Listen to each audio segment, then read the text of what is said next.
Hey guys, it's your self-appointed representative of Sony PlayStation here again. I wanted to go into more detail about the current situation at Sony.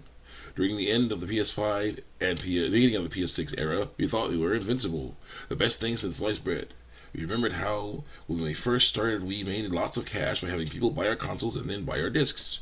That's how it was for all our previous generations: PS1, PS2, PS3, PS4, and PS5. PS3 had some trouble though. We priced it way too high. $600 was crazy. Kind of reminds me of what we did during the PS5 era with the PS5 Pro. Anyway, we thought that we could do no wrong. We thought that our name alone would guarantee sales, that we could sell whatever we wanted and you, the customer, would buy it. We lost the plot. We forgot who gave us the money to stay in business. We forgot who made buying our mansions, cars, warehouses, offices, buildings, and yachts possible. But after years of going all digital and all the cash lost, we started to remember. We were at our best when it was simply game systems and discs. That's where we made the most money. Going digital ruined all of that, and it didn't help that there were already digital stores online. Digital stores that have more variety than we do, and lower prices. We really underestimated Steam sales. We assumed they would cut the prices by 10 or maybe 20% sometimes. But I just heard that they have a game that was 90+% off. Someone got the Batman Arkham series for $5 each. We can't compete with that.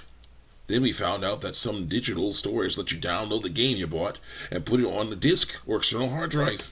We realized that it's too crowded for us online. So that's why we've gone back to the basics. The digital store is still there, but we're not expecting much from it anymore. Our main thing is discs again. We dominated the market there. There were only two others that threatened us, and now we're back to that again. Also, now we have second and third party games on our platform again. They really hated it. Hated when we went all digital. They abandoned us and left us with only first party titles, which didn't sell well despite consultants saying they would. We'll have to look into that. Anyway, keep resisting. I don't want the future to change. It's so amazing. All three console companies realized that going all digital, woke consulting companies, and AAA live service games were bad ideas after PlayStation did all three of those things with the PS6. After years of lost cash and respect, PlayStation realized that selling consoles and discs was the most lucrative business strategy. And because console companies watch each other like hawks, Xbox and Nintendo started doing that too. Yes, the digital stores still exist, but they aren't as popular as they used to be. They are mostly used for live service games and indies. AAA single-player games are there too, but they sell more on disc. Those prices are so much lower. Live service games are lower tier now. Yes, there are AAA live service games, but not as many. After all the failed ones, investors decided it wasn't worth the risk to give $200+ million to these companies for a game like that. Instead, companies make live service games that use 2D animated sprites, or simply 3D, like the N64 did. Simple 3D, like the N64 did. Ever hear of a game called Lovely Planet? There are live service games that look like that now. There are also ones that look like the Halo multiplayer, but live service games that cost $50 million or more are few and far between. Yeah, Lovely Planet.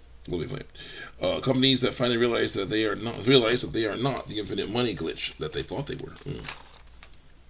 As for woke games, there are now three different kinds: indies, parodies, and indie parodies. Companies finally realized that these woke DEI consulting companies were not worth the money they asked for.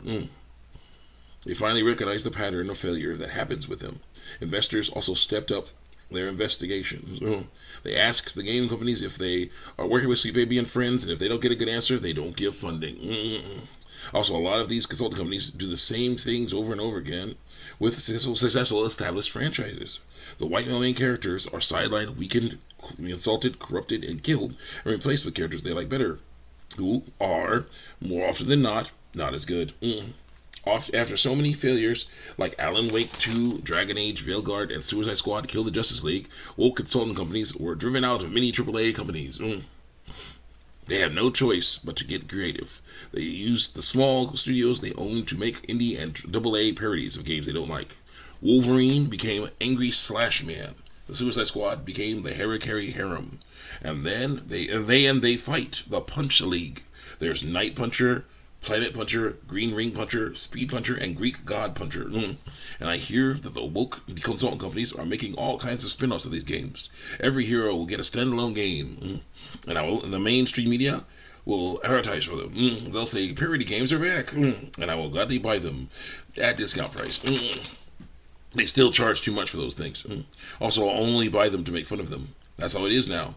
We at PlayStation learned that a console game maker going all digital was a bad idea. We overestimated our importance.